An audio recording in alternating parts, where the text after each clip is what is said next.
the last week. Yeah. And I want to ask you a little bit about what does it all mean? Where is this all going? What's the final purpose? Yeah. In looking at Colossians 3, the list of virtues ends with verse 14 when he says, and above all these other things that you put on, like I put on this shirt and I put on this coat, and like above all these things put on love. Like that's the overcoat. And you're just about to go out. It's winter and you're going out into the cold. This is your final protection. This is the thing that will keep you warm. And when he means put on love, he is not referring, I don't think, to the emotion of, but really the commitment to this idea of I will care for you more than I will care for myself, and that this will be to use a highfalutin philosophical word, this will be a sublime narcissistic experience. Okay, you gotta explain that one to me. Yes. Yeah. This will be if I love my wife well, it's I will enrich her, and this enrichment comes back to me. The sublime is I will enrich her. This will be a beautiful thing, but it's a beautiful thing that I give that comes back, and that's the narcissistic piece. Reciprocal relationship. The more I invest in you, the more it comes back to me, and that reciprocal sublime narcissism, as I give this beautiful thing, I get two beautiful things back. Yeah. And you give love. I give love, and I get you giving me love back. And you, as you give to me, you get me back. Yeah. And so the idea that when someone says, I just can't wait to spend time with my husband, I can't wait to spend time with my wife. You're going to hear there as that's someone who's been invested, who has had a wife or a husband pour into him or her. Yeah. And it creates that reciprocal, I take delight in you. Yeah. Because not because we think the same thing or we like the same, it's like not always. You have so blessed me that I wish to return that blessing. You get that circle. It's a different pattern. It's that positive love, grace, compassion, humility, forgiveness, trust pattern instead of pain, defense, offense. Yeah. The pain and defense offense is always there. Yeah. We can flip to that anytime we feel threatened. And we will. But it's human. What we are looking to do is control that, grow this. Grow that. Based on even what we've said in the seminar, control weeds, grow roses. And that is the loving exchange. I want to limit this thing, but I want to invest in this beautiful thing. I don't spend my time controlling weeds. I really want to grow you and the virtues of being a committed follower of Jesus, to make sure that you experience all that is through me as your husband. Yeah. So that intent. Yeah. I've been thinking about this a good bit, and I'm praying a lot about the work we've been working on here as we've continued to create this material. And I think there's a potential pitfall for people that they can end up trying to do all of this, being trustworthy, even to love, to do all kinds of things, but their motivation is out of duty, right? Yeah. Like, I'm gonna be compassionate because I have to, because God makes me, because that's what it means to be good, right? Yeah. And I tell you, that's better, right? Than being bad. Being bad, right? It's better But the end goal, I think that why that verse says, after all of this, your final overcoat is love, is when it's motivated by love, then it's beautiful, right? And then you can forgive and you can work with and you can understand, well, we got caught in pain, defense, offense, but there's love there, and we're going to return to gracious living again and love each other through that, versus I'm just going to be a good person. You can never be a good enough person. You can never do enough of these exercises and all of these things we've encouraged people to do in patterns of living to if it's not motivated by love. So as people go forward, Jim, what are they going to do? The group is over. This is the last week. They don't want to lose the good things that have happened. They want to continue. They want to keep growing roses, keep controlling weeds. What should they do going forward? I think that the two things that predict success in any kind of marital intervention are number one, practice. Practice forms habits, and number two, relationships. So the practice part, we mentioned this metaphor of all the things that you've been doing these past weeks have been kind of like brushing your teeth. They haven't been so hard. They're not expensive. They don't take lots of time, but they take consistent faithfulness in a little thing. And it's not hard to spend your whole life with minimal teeth decay if you faithfully brush your teeth.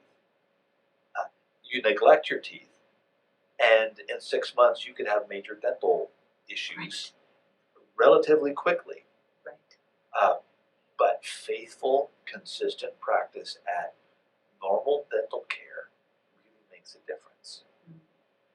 Now the metaphor breaks down right there because we talked about relationships, and community toothbrushing is really not, just doesn't work at that point. I mean, they're married, but let's in the group, you guys, bring your toothbrushes and your toothpaste, and let's all brush together, up and down, side. Now, the idea of relationships, the reason we have encouraged people to be participating in this 8-week group is because there are themes that emerge in our conversations with one another that have exponential power. They make what you have learned all more powerful because you've learned them with the observations of other people learning the same thing. So to the degree that you can continue going out to dinner with people in your group, continue as allowing this or other groups to have a continued life where regularly you talk about marriage themes. Right. Any desired practice that is not, any desired virtue or skill that is not practiced dies. Yeah. If you don't keep up the pattern, it goes away. Right. If I fail to bring my heart rate up, the potential for heart disease will set in. If I fail to fertilize my yard, the potential for weeds will emerge in the spring. If I fail at doing these basic things, I will see an atrophy in my marriage. So anything that can be done for the continuation of accountability towards marriage, marriage is not a natural phenomenon for anyone. And I don't like the idea, I've never liked the phrase, marriage takes work. Okay. No, keeping my garage clean takes work. And that's not the same. Yeah. But it does require attentiveness. And that it's not work like a drudgery task. It's work like if I have a classic automobile that I love. Yeah. It's not work to keep it clean. It's part of loving it. And so this 56 Corvette that I love Mhm. is I love keeping it clean and washing it on Saturday in the driveway so that all my neighbors could see I have a '56 Corvette. Right.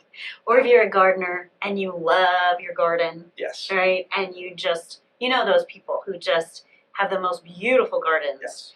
And they're out there repeatedly. And then when the sun is beating down and it's super hot, they're out there even more because they just love the beauty of it. That growing the roses kind of thing. It just brings them such pleasure to have that kind of work. Yeah. Yeah. Yes. Yeah. So Mhm. then the task of, well, what if it does feel like work? Okay. What do you do? I think you go to the place where I have a good friend in California um, who loves baseball. His wife loves opera, Those are very different. and and in talking about his marriage, he said, I learned to talk to my wife about not loving opera, but I wanted to learn to love opera, Mm. but I don't. Help me. And so they tied opera and baseball together, and Is so there an operatic baseball Yeah, team? I'm not aware of. yeah. Right. the idea of Mhm. I will learn to love the thing that you love because you love it. Right. And tell me all about I just went to the opera with you and I didn't understand it. Tell me about it. Let me see it through your eyes. Yeah. Yeah. And then so it's like practicing learning to love something. Mm-hmm. You will learn to love it because you love something as you share experiences with the people that you love.